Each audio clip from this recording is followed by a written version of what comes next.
केला तेव्हा मला कळालं की पहिल्यांदा मी पाहत होतो असे रणांगणातले राजे, की महाराज स्वतः त्या कांचनबारीच्या युद्धात सहभागी होते.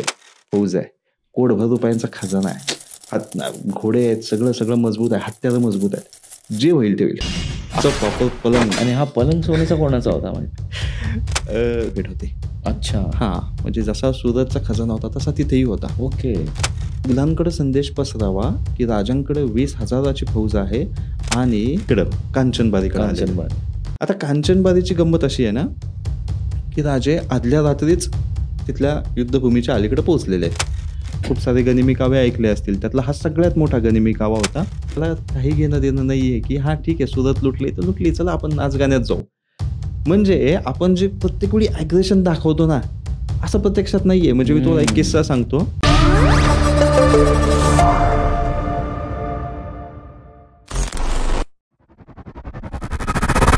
Again, welcome back पुन्हा एकदा to the new episode of people Prateek and podcast. That's P3 for you all. आणि खूप व्ह्युअर्स विचारत होते की इतिहासाचे जे टॉपिक्स आपण जे मागच्या वेळेस कव्हर केले होते, स्पेशली इंटू मराठी, की पुन्हा केव्हा होणार आहेत. सो आणि खास तुमच्यासाठी आजचा हा एक्सक्लुझिव्ह मराठी पॉडकास्ट आहे आणि ज्याच्यामध्ये midst of us we have a very special personality. He's a writer. He was a sub-editor and has already worked with Sakal. He has worked with Pudhari, Lokmat, and is none other than Nitin Thorat, sir. So Nitin Thorat is a professional writer. आणि sir पुन्हा एकदा welcome to this episode of P3. So खूप छान वाटत आहे, बरं वाटत आहे की खूप दिवसानंतर आम्ही मराठी पॉडकास्ट ॲक्च्युली करत आहोत. आणि हा टॉपिक आजचा जो असा आहे की हा मराठीमध्ये एक्सप्रेस केलं तर खूप छान वाटेल आणि लोकांना जास्त समजेल. So this is one of the motives of having the podcast into Marathi. So सरांनी भरपूर सारे बुक्स लिहिलेले आहेत, अजून लिहित आहेत. One of his favourites and most sold was साधू, उंबरखिंड, खजाना, खंडोबा, सूर्याची सावली आणि आजची जी बुक आहे ज्या संदर्भात आपण खूप चर्चा करणार आहोत, that's going to be Kanchanbari. So yes sir, over to you now. खरं तर इतिहासाविषयी जेवढं लिहावं तेवढं कमी आहे. अशा वेळी मला वाटतंय की कांचनबारी हा एक 15 दिवसांपूर्वी आलेलं पुस्तक आहे आणि त्याला इतका चांगला रिस्पॉन्स मिळतोय ना, अशा वेळी तुम्ही मला त्याविषयी बोलवलं ही माझ्यासाठी खूप आनंदाची गोष्ट आहे. Yes sir, yes yes yes, always it's a pleasure to have you. So sir, मी जेव्हा हे प्रथमतः वाचलं टायटल कांचनबारी, ऑडियन्सला दिसत असेल, we have displayed it in the backdrop. Right, starting from graphics, you know, एक ॲग्रेसिव्ह लुक आपल्या छत्रपती शिवाजी महाराजांचं दिसतंय, वॉरफेअर दिसतंय. बट आम्हाला म्हणजे असं वाटत होतं की काय आहे हे. सो तुमच्याकडनंच आपण ऐकूयात अबाउट दिस बुक. खरं तर कांचनबारी हे नावच इतकं वेगळं आहे ना, म्हणजे खरं तर हे उर्वरित महाराष्ट्रासाठी खूप वेगळं आहे. नाशिक परिसरासाठी हे वेल नोन आहे. तिथल्या लोकांना माहिती आहे कांचनबारी काय आहे. पण नाशिक व्यतिरिक्त आपण पश्चिम महाराष्ट्र म्हणू, विदर्भ, मराठवाडा यांना माहितीच नसतं. मला सुद्धा माहिती नव्हतं की कांचनबारी म्हणजे नेमकं काय आहे. तर मुळात बारी हा शब्दाचा अर्थ नाशिकच्या प्रांतामध्ये घाट अशा अर्थाने होतो. म्हणजे आपण कुठलाही घाट म्हणतो, जसं आपलं वरंदा घाट आपल्याला माहिती आहे. तर वरंदा घाट तर तिकडे असेल तर तो वरंदा बारी असं म्हटलं जातं. तर थोडक्यात कांचना किल्ल्याच्या पायथ्याशी असलेला जो कांचन घाट आहे त्याला कांचनबारी म्हटलं जातं. आणि त्या कांचनबारीमध्ये झालेलं युद्ध म्हणजे ते कांचनबारीचं युद्ध असंही म्हटलं जातं. त्याला काही जण वनी दिंडोरीची लढाई असेही म्हणतात. वनी आणि दिंडोरीच्या भागामध्ये झालेली लढाई. तर या लढाईला 2 नावं आहेत, एक कांचनबारीची लढाई आणि दुसरी वनी दिंडोरीची लढाई. तर मी कांचनबारी हे का घेतलं तर ती अशी खिंड होती कांचनबारी. तर त्या खिंडीमध्ये झालेलं हे युद्ध आहे म्हणून मला वाटलं की कांचनबारी असं नाव असावं. तर पहिलं मुद्दा हा क्लिअर होतोय की कांचनबारी म्हणजे काय. बरोबर. दुसरी गोष्ट तुम्ही जे म्हणालेत की महाराज खूप ॲग्रेसिव्ह दिसत आहेत, तर माझ्यासाठी हे खूप इंटरेस्टिंग विषय होता. कारण मी कांचनबारी लिहायच्या आधी पहिली साधू कादंबरी लिहिली, त्यानंतर शंभू कादंबरी लिहिली, त्यानंतर उंबरखिंड लिहिली आणि आता कांचनबारी लिहिली. तर यापूर्वीच्या ज्या कादंबऱ्या लिहिल्या होत्या मी, त्याच्यामध्ये महाराज मला वेगळे दिसले होते. म्हणजे साधू कादंबरीमध्ये एक पिता आपल्या मुलाला सोडून स्वराज्यामध्ये परततोय आग्र्यावरनं, तिथे महाराजांमधला मला माणूस दिसत होता. त्यानंतर शंभू कादंबरी लिहिताना मला महाराजातले ते महाराज जे शंभूराजांना इकडं आणण्यासाठी जी व्यूहरचना आखतात, बरोबर. तर ते महाराज दिसले. उंबरखिंड लिहिताना तो महाराजांच्या इतिहासातला सगळ्यात मोठा गनिमी कावा होता. ओके. तर कसा प्रॉपर प्लॅन केला पाहिजे तो गनिमी कावा असताना ते मला राजे दिसले होते. पण कुठल्याही पुस्तकामध्ये असे योद्धा टाईप महाराज मला दिसलेले नव्हते. तर जेव्हा मी कांचनबारीचा अभ्यास केला तेव्हा मला कळालं की पहिल्यांदा मी पाहत होतो असे रणांगणातले राजे, की महाराज स्वतः त्या कांचनबारीच्या युद्धात सहभागी होते आणि दोन्ही हातामध्ये पट्टे घेऊन त्यांनी जे मुघलांसोबत युद्ध केलेलं आहे हे मला खूपच भारी वाटलं. म्हणून आपण मुखपृष्ठावरच तोच ॲग्रेशन असलेले महाराज बरोबर घेतलेले आहेत. Superb, superb. सो आपण जाऊया थोडंसं डिटेलिंगकडे ह्या युद्धाच्या. हे कसं युद्ध सुरू झालं होतं प्रथमतः? आपल्याला महाराजांचा एक बेसिक इतिहास माहिती असतो, तर त्याच्यामध्ये महाराजांनी सुरतेवर 2 वेळा छापा टाकला. ओके. हे आपल्याला माहिती आहे. तर दुसऱ्यांदा जेव्हा छापा टाकला त्यावेळी झालेलं हे युद्ध आहे. बरोबर. अच्छा. आता याच्यामध्ये अजून मी बेसिक डिटेलकडे गेलो तर आपण सरळ म्हणतो की महाराजांनी पहिल्यांदा सुरतेवर छापा टाकला. बरोबर. सुरतेवर छापा टाकला. त्यानंतर मिर्झा राजे जयसिंग महाराष्ट्रात औरंगजेबाने पाठवला. बरोबर. मग मिर्झा राजे जयसिंग आला. त्यानंतर पुरंदरचा तह झाला. पुरंदरचा तह झाल्यानंतर राजे आग्र्याला गेले. बरोबर. आग्र्यावरून निसटले. आग्र्यावरून निसटल्यानंतर ते इथे पुन्हा स्वराज्यामध्ये सेट झाले. सैनिक उभं केलं. सैनिक उभं केल्यानंतर पुरंदर तहामध्ये जेवढे किल्ले गेले होते ते सगळे परत मिळवायला सुरुवात केली. बरोबर. ते किल्ले मिळवले आणि मग दुसऱ्यांदा छापा टाकला सुरतेवर पुन्हा एकदा. ओके. तो दुसऱ्यांदा जेव्हा छापा टाकला तर तो 3 दिवसांचा होता. म्हणजे तारखेमध्ये जायचं म्हटलं तर 2 ऑक्टोबर 1670 अच्छा. महाराज सुरतेमध्ये पोहोचले. बरोबर. 3 दिवस पूर्णपणे सुरत चकाचक केली. पूर्णपणे खजाना गोळा केला आणि 5 ऑक्टोबरला तिथून निघाले. 5 ऑक्टोबरला तिथून निघाले आणि तिथून पुढे 15 दिवसांनी 12 दिवसांनी ओके. म्हणजे 17 ऑक्टोबरला राजे कांचनबारी या खिंडीत पोहोचले. तर तिथे ही लढाई झाली आहे. आता आणखी थोडं मी पुन्हा मागे जातो. जेव्हा 5 ऑक्टोबरला राजे निघाले सुरतेमधून, तर त्यांना जो रेग्युलर रस्ता होता तो सुरत सगळं समुद्र किनाऱ्याने परत येणं हा एक साधा रस्ता होता. कारण जाताना ते कल्याणवरून गेलेले होते. पण येताना त्यांनी तसं नाही केलेलं. येताना राजे सुरतवरून माघारी निघाले. गणदेवी म्हणून एक गाव आहे, त्या गणदेवी गावापर्यंत पोहोचले आणि तिथून सह्याद्री ओलांडून पलीकडे गेले.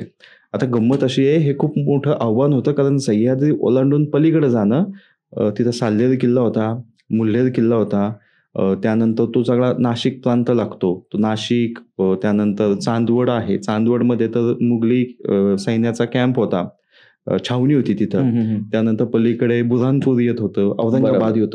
हा सगळा प्रांत मुघलांचा होता. अशा वेळी त्यांच्याच प्रांतात जायचंय आणि तिथून आपण जो सुरतेमधून जो खजाना घेतलाय तो सगळा घेऊन यायचा आहे. पण महाराजांनी ते चॅलेंज ऍक्सेप्ट केलं होतं कारण महाराजांची जी रणनीती आहे ती सहजासहजी कुणाला कळतच नाही. त्याच रणनीती खेळत होती की त्या मुघलांच्याच प्रांतातून यायचं आपण. सोबत जवळजवळ जसा आपण म्हणतो की 85-90 लाखाचा खजाना होता, पण तो 1 कोटीपर्यंत असावा असा माझा अंदाज. 1 कोटीचा खजाना सोबत आहे, 20,000 मावळे सोबत आहेत. त्यावेळेसचे 1 कोटी. त्यावेळेसचे 1 कोटी. म्हणजे आजचे नाही कॅल्क्युलेट कदाचित आपल्याला करता येणार नाही. एवढा मोठा खजाना घेऊन येत असताना शहजादा मुअज्जम, औरंगजेबाचा मुलगा, तो औरंगाबादमध्ये होता. तर त्याने सांगितलं, दाऊद खान कुरेशी म्हणून बुऱ्हाणपूरचा सरदार होता, तर त्याने दाऊद खान कुरेशीला राजांची वाट रोखायला पाठवलं. तर तो दाऊद खान कुरेशी आपले मातब्बर सरदार घेऊन कांचनबारीत येऊन थांबला. ओके. आणि मग महाराज इकडनं आले. आता गंमत अशी आहे ना की मुघल होतात ऍडजस्ट, थोडे पैसे फेकले की ते सगळे त्यांची स्वामीनिष्ठा वगैरे असली काही नसते. पण दाऊद खान तसा नव्हता.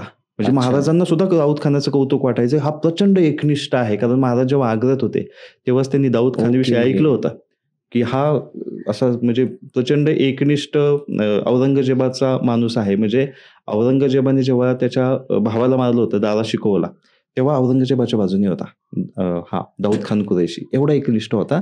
तो महाराजांना माहिती होती की याच्यासोबत कॉम्प्रोमाइज होणारच नाहीये, आपलं युद्धच होणार आहे. तर जो कॉन्फिडन्स होता महाराजांकडे की 20,000ची फौज आहे, कोटभर रुपयांचा खजाना आहे, घोडे आहेत, सगळं सगळं मजबूत आहे, हत्यारं मजबूत आहेत, जे होईल ते होईल. अशा पद्धतीने जे भयानक युद्ध झालं होतं ते कांचनबारीत झालं होतं, जिथं महाराज स्वतः रक्तबंबाळ झाले होते. म्हणजे स्वतःला जखमा लागून नाही, मुघल कापून. अक्षरशः मुघल त्यांनी घोड्यावरचे उचलून खाली आपटले होते. तर हे सगळं त्या कांचनबारी युद्धामध्ये घडलेलं. पण त्याच्यावर जास्त संदर्भ साहित्य नाही, त्याच्यावर जास्त डिटेलमध्ये लिहिलेलं नाहीये. अशा वेळी मोजके संदर्भ आणि बाकीचे कल्पनारंजन असं करून ती कांचनबारी कादंबरी तयार झाली आहे. सो सर, जर आपण ह्या युद्धाला कांचनबारीचे केस स्टडी म्हणून घेतलं तर काय असे इंटरेस्टिंग फॅक्ट्स आहेत जे तुम्ही ऑडियन्सला सांगाल?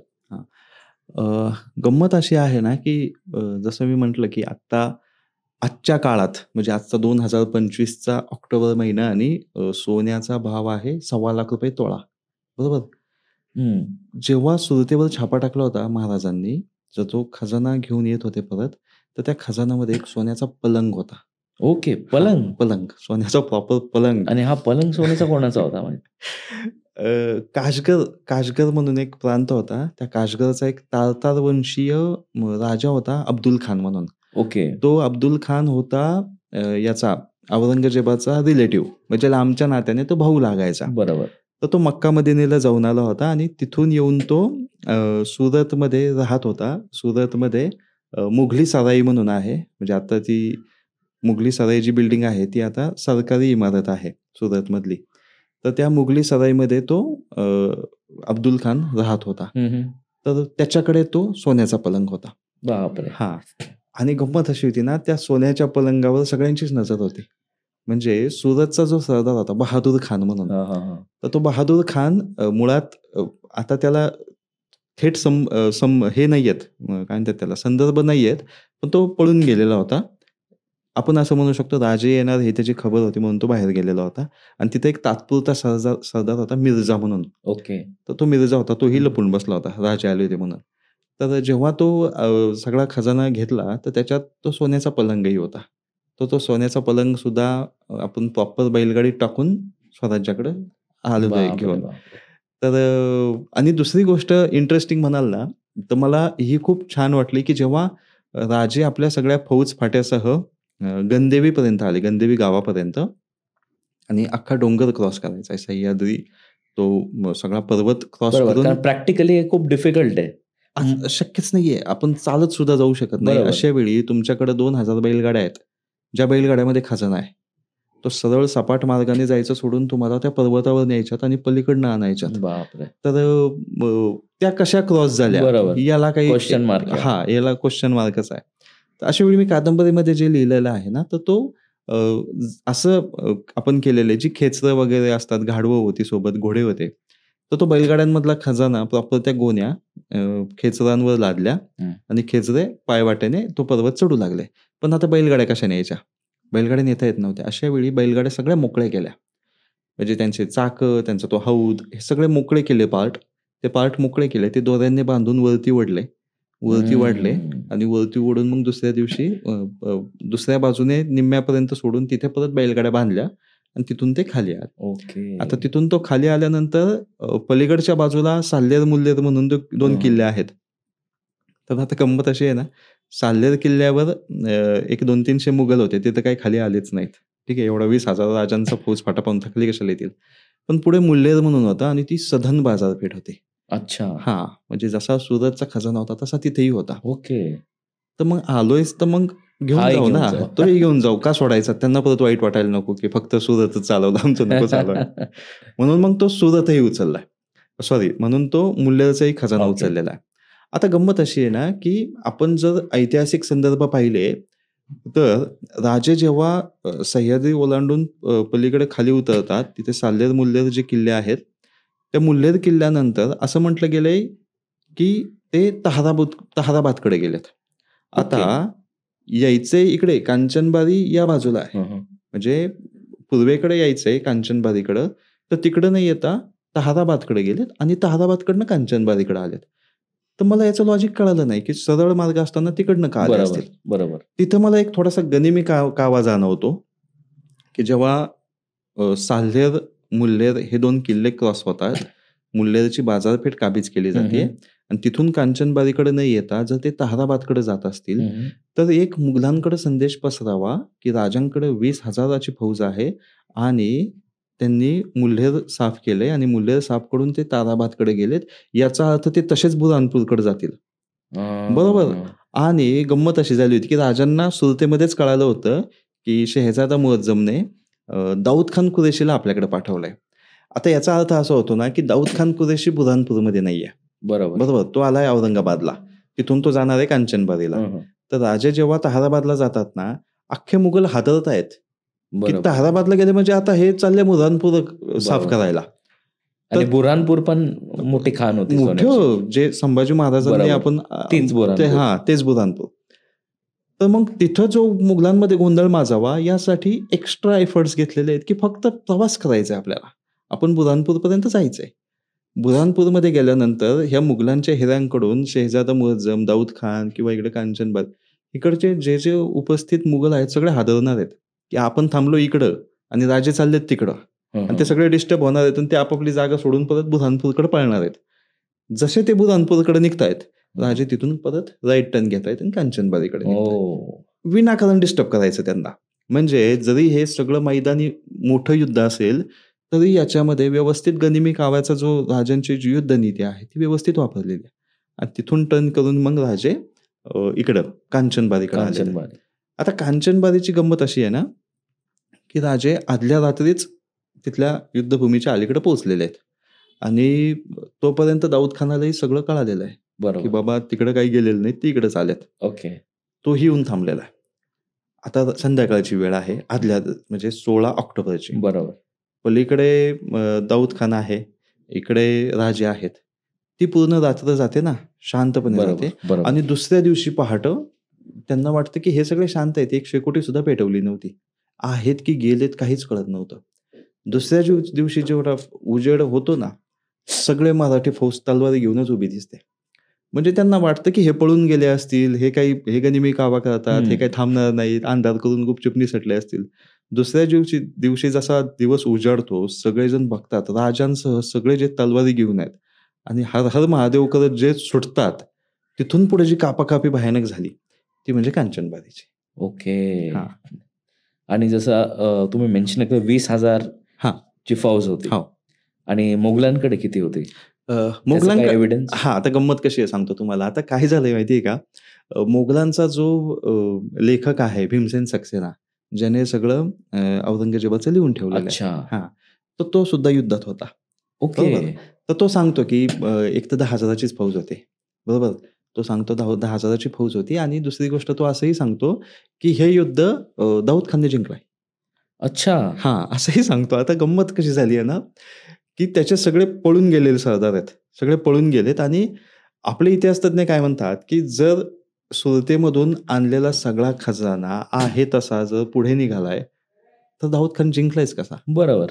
ते बनणं खोटं कशा अर्थाने आहे की राजे सही सलामत निघालेत. राजांनी आपला जो सुरतेवरून आणलेला खजाना आहे तो सही सलामत पोहोचवलेला आहे स्वराज्यात. मग राजे हरले कसे? तर ते साहजिकच आहे, त्यांना औरंगजेबाला खुश करायचं असेल त्यामुळे त्यांनी लिहिलं असेल की ही लढाई दाऊद खान जिंकला म्हणून. प्रत्यक्षात तसं काही झालं नव्हतं. सगळ्यांना आपण पळून पळून मारलेलं आहे मराठा सरदारांनी सगळ्या किंवा मावळ्यांनी. तर अशी ती 20,000 मराठा मावळे सोबत असल्याची लढाई आहे आणि सेम आपण आता हे मैदान युद्ध होतं त्यामुळे आपण असं समजू की समोरासमोर तेवढेच होते. पण आपण जर उंबरखिंडकडे गेलो तर तिथं फक्त 1,000च मावळे होते. आणि विरोधात होते 30,000 मुघल. तर 30,000 विरुद्ध 1,000 अशी ती उंबरखिंडीची लढाई, ज्याला आपण इतिहासातील सगळ्यात मोठा गनिमी कावा म्हणतो. म्हणजे महाराजांचे आपण खूप सारे गनिमी कावे ऐकले असतील, त्यातला हा सगळ्यात मोठा गनिमी कावा होता. त्याची गोष्ट अशी आहे की जेव्हा शाहिस्तेखान पुण्यात मुक्कामी होता लाल महालावर, तर त्याला कोकण काबीज करायचं होतं आणि त्यामुळे त्याने कारतलब खान म्हणून त्याचा एक सरदार होता. तर त्या सरदाराला 30,000ची फौज देऊन कोकणाकडे पाठवलं. तर कोकणाकडे जायचं होतं तर रूट हाच होता की लोणावळ्याच्या इथून पुढे खाली उतरायचं होतं. तर लोणावळ्याच्या पुढे उंबरखिंड म्हणून खिंड आहे की तिथं तुम्हाला त्या दरीत उतरायचे आणि पुढे तुम्ही कोकणात जाऊ शकता. तर हे उंबरखिंड म्हणजे कातलब खानाला फोडायचं असेल तर उंबरखिंड हे लोकेशन राजांनीच ठरवलं होतं आणि त्या पद्धतशीरपणे आपले गुप्तहेर कातलब खानापर्यंत पोहोचवले होते की जे त्याला रूट दाखवतील बरोबर. की हा रूट आहे. कारण तिथून पुढे म्हणजे लोणावळ्यात गेल्यानंतर कोकणात उतरायचेही 2-3 रूट होते. पण त्या रूटपेक्षा उंबरखिंड हा आपल्या दृष्टीने खूप चांगला होता की कातलब खान जर तिथं आला तर ओके. त्याला व्यवस्थित फोडता येईल आणि तसंच झालं. कातलब खान जसा त्या उंबरखिंडीमध्ये पोहोचला आणि तिथं पाणी वगैरे प्यायला त्याचे घोडे वगैरे थांबले. आभाळातून हजारो दगडांचा पाऊसच पडू लागला. बापरे! कारण ती यू आकाराची जी आपण खिंड म्हणतो तशी बरोबर. होती आणि सगळ्या बाजूंनी मावळे होते. आणि जसा कातलब खानाचा सगळा फौज फाटा तिथं पोहोचला, आभाळातून जो काही वर्षाव झाला दगडांचा, की अक्षरशः डोक्यांमध्ये दगड घुसले. असले ते युद्ध भयानक झालं होतं. बापरे!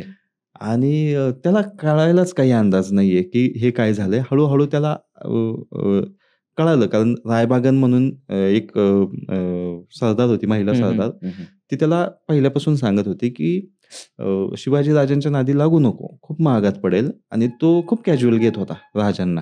तर तिथे गेल्यावर त्याला कळालं, की हे कॅज्युअल घेणं सोपं नाहीये. आणि तो इतका भयानक मारा होता. तर आपला जो ऐतिहासिक संदर्भ आहे, तो काय सांगतो, की त्यावेळी शिवाजी महाराज धनुष्यबाण घेऊन होते. अच्छा. हां, म्हणजे आपण कायम महाराजांना तलवार घेऊन तलवार. पाहिलं, कांचनबारीमध्ये दोन्ही हातात पट्टे घेऊन पाहिलं. बरोबर. पहिल्यांदा तुम्हाला शिवाजी महाराज तिथं धनुष्यबाणासह दिसतात. अ, जे धनुष्यबाण राजांनी 2च वेळा खांद्यावर घेतलेलं आहे. म्हणजे ऐतिहासिक संदर्भानुसार. एका ह्याच्यात राज्याभिषेकाच्या वेळी, राज्याभिषेक. त्यावेळी राजांच्या खांद्यावर धनुष्यबाण होता आणि दुसरी ही घटना उंबरखिंड. म्हणूनही त्याला खूप महत्त्व आहे, की तिथं राजांनी धनुष्यबाण सोबत ठेवलेलं. अर्थात आता ऐतिहासिक संदर्भ एवढंच सांगतो. पण बरोबर. माझं असं म्हणणं आहे ते धनुष्यबाण काय फक्त ठेवणार आहेत का? ते जर रणभूमीवर आहेत, समोर 30,000 मुघल आहेत. तेही बाणांचा मारा करणार आहेत. आणि करणारच. तिथं राजांनी तो बाणाचा मारा केलेला. आणि शेवटी कातलब खान त्याने शरणागती पत्करली. तो रायबागांसह राजांच्या समोर आला. अ, राजांना त्याने माफी मागितली. डोकं टेकून माफी मागितली राजांची. अ, आता थोडंसं सिनेमॅटिक लिबर्टी घेतली जाते किंवा काही गोष्टी बरोबर. होतात, की ज्याच्यामध्ये असं म्हटलं जातं, की महाराजांनी रायबागांना साडी-चोळी देऊन तिचा सत्कार केला. पण मला हे यात तथ्य वाटलं नाहीये कारण युद्धभूमीवर आलेले सगळे मावळे आहेत. ते एका महिलेचा सत्कार करायचा किंवा सन्मान करायचा म्हणून साडी-चोळी कशाला आणतील आणि शिवाय ती योद्धा आहे. बरोबर. तर मी याच्यामध्ये महाराज रायबागांना एक खंजीर देतात आणि तिचा सन्मान करतात वगैरे असं मी अच्छा. माझ्या पद्धतीने लिहिलेलं आहे. कारण ती रिस्पेक्ट करत असते महाराजांचा बरोबर, पहिल्यापासून. बरोबर. तर तिथं इतक्या पद्धतशीरपणे सगळ्या मुघलांना धोपटलं जातं, की अक्षरशः सगळे अनवाणी पायाने माघारी पाठवले जातात. हो. सगळ्यांच्या पायातल्या चपलासुद्धा काढून ठेवायला लावतात. बापरे! आणि तरच निघा बाहेर. आणि अशा पद्धतीने ते सगळे माघारी आलेले आहेत. कातलब खान आणि त्याची ती पूर्णपणे सगळी फौज. फौज पुण्यामध्ये आलेली परत. तर शाहिस्ते खानाचा तो इतका मोठा अपमान होता. अपमान झाला हां, होता. की त्याने त्याला आणि तो अच्छा आता सर, ही जी गोष्ट आहे, हे जे झालेलं हे आहे, वॉर, हा जेव्हा शाहिस्ते खान लाल महालामध्ये आले होते त्याच्या पूर्वीचा आहे की त्याच्यानंतरचा आहे? शाहिस्ते खान अ, अ, पुण्यामध्ये आला. हं. त्याने पुण्याचा आसपासचा परिसर पेटवला वगैरे आणि तो पुण्यात थांबला. तो पुण्यात थांबला त्यानंतर त्याने चाकणचा किल्ला आहे. हं. आता मला नाव आठवण नेमकं. चाकणच्या ओके. किल्ल्यावर त्याने हल्ला केला. तो चाकणचा किल्लाही त्याला ताब्यातच आहे. 2 महिने तो लढत होता. तिथं फिरंगोजी नरसाळा म्हणून आपले मराठा सरदार होते. तर 2 महिने त्यांनी तो किल्ला लढवला. 300 जणच होते बापरे! किल्ल्यामध्ये. आणि भुईकोट किल्ला होता. तर 300 जण आणि तिथं शाहिस्तेखान स्वतः होता. अख्खा वेढा घातलेला होता. पण आता गंमत अशी आहे, की त्यालाही निवांतच युद्ध करायचं होतं. कारण बरोबर. त्याला जिंकायचं नव्हतं. इथंच थांबायचं होतं. पण शेवटी त्याला तो किल्लाही जिंकता येईना. तर त्याला कळून चुकलं होतं, की हा भुईकोट किल्लाच आपल्याला मिळत नाहीये. तर गड किल्ले कधी कधी जिंकणार? कधी जिंकणार. त्यामुळे तो पुण्यामध्ये निवांत राहिला होता. पण जाळपोळ वगैरे त्याचे अत्याचार वगैरे चालू चालू होते. होते. तर इथे तो पुण्यात होता आणि इथून मग त्याने कातलब खानाला कोकण जिंकायला पाठवलं. उंबरखिंडचं युद्ध झालं. उंबरखिंडच्या युद्धानंतर राजांनी असं ठरवलं, की याला पुण्यातून हाकलून लावायचा. हं. आणि त्यानंतर राजांनी लाल महालावर छापा टाकला. जे पहिलं हां. सर्जिकल स्ट्राईक म्हणतो आपण. अच्छा. मग त्यानंतर छापा टाकला आणि त्यानंतर शाहिस्ते खान इथून निघाला. तो गेला तिकडे, त्याला आसामला पाठवलं. कारण हं, हं, हं, हं. तो औरंगजेबाला त्याचा सख्खा मामाच होता. पण त्याला तो अपमानास्पद वाटलं आणि मग त्याला आसामला पाठवलं, की त्या आसामची एक वेगळी गंमत अशी आहे, की तो तिकडे आसामला गेला आणि मग आपण जे साधू कादंबरी लिहिलंय, साधू अच्छा. कादंबरीमध्ये शिवाजी महाराज आग्र्यावरून निघतात आणि राजगडापर्यंत कसं पोहोचतात. तर शिवाजी महाराज जसे वाराणसीच्या मार्गे खाली येत असतात, तर तो आसाम प्रांत बऱ्यापैकी खाली बरोबर. बिहारपर्यंत हं. आत्ताच्या गया प्रांत वगैरे. तर तिथून येत असतात ना, तर महाराजांना हे माहिती होतं, की जसं आपण इथं शाहिस्ते खानाला फोडलं आणि तो तिकडे जाऊन राहिलेला आहे. तर तिथं कशी त्याला टेन्शन देऊन येतात. हे सगळं बरोबर. त्या कादंबरीमध्ये, साधू कादंबरीमध्ये वाह! वाचायला वाह! मिळेल. आणि नक्कीच सर, एवढे छान-छान तुम्ही कादंबऱ्या लिहिल्यात. व्ह्यूअर्सला रिक्वेस्ट आहे, की प्लीज तुम्ही वाचा आणि एवढे-एवढे फॅक्ट्स आहेत, संदर्भ आहेत, की डेफिनिटली तुम्हाला आवडतील. सो एक शेवटचा प्रश्न सर, की ह्या कांचनबारी हे जे काही युद्ध झालं, दुसरा जो लूट झाली सुरतची, याच्यामध्ये पण खूप गनिमिकावे गोरिला वॉरफेअर स्ट्रॅटेजीज वापरल्या गेल्याच आहेत. तर त्याच्याबद्दल काही सांगाल का? हां. आता गंमत अशी आहे ना, की आपण काही कादंबऱ्या किंवा काही पुस्तकं वाचली, तर त्याच्यामध्ये दुसऱ्या याच्यानंतर दुसऱ्यांदा सुरतेवर छापा टाकल्यानंतर तो जो खजाना आहे, तो राजगडापर्यंत पोहोचलाच नाही, असं हं. म्हटलं जातं. ठीक आहे.